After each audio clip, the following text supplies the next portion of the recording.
Jaksa tangani kasus Bu Guru Supriyani bakal diperiksa. Kejati Sultra pastikan sidang berlaku adil.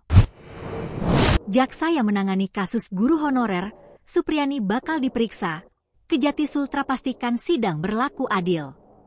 Seperti diketahui, kasus Guru Supriyani terus bergulir dan jadi perhatian publik hingga kini.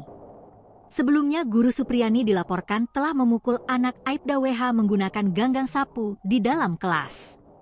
Aibda WH merupakan Kanit Intelkam Polsek Baito, Kabupaten Konawe Selatan, Sulawesi Tenggara. Kasus ini mendapat sorotan lantaran Supriyani mengaku tak melakukan pemukulan ke siswa. Bahkan, Supriyani sempat ditahan di lapas meski membantah.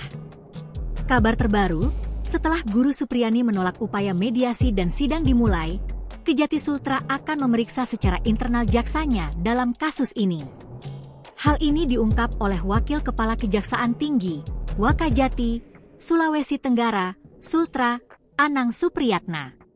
Anang mengumumkan bahwa pihaknya akan melakukan penyelidikan internal terhadap jaksa yang menangani kasus guru honorer Supriyani yang dituduh melakukan penganiayaan terhadap muridnya. Anang menyatakan bahwa saat ini, Kejati Sultra tengah memfokuskan perhatian pada Kejaksaan Negeri, Kejari, Konawe Selatan untuk memastikan persidangan Supriyani berjalan dengan adil. Kasus ini telah memasuki tahap pengadilan, dan Anang menekankan pentingnya pengawasan agar proses persidangan berlangsung dengan baik.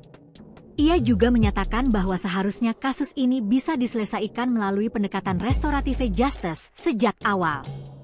Menindaklanjuti laporan yang diterima, Kejati Sultra telah menurunkan tim untuk mengawasi penanganan kasus Supriyani di Kejari Konawe Selatan. Anang berkomitmen untuk memastikan Supriyani mendapatkan keadilan dan kepastian hukum.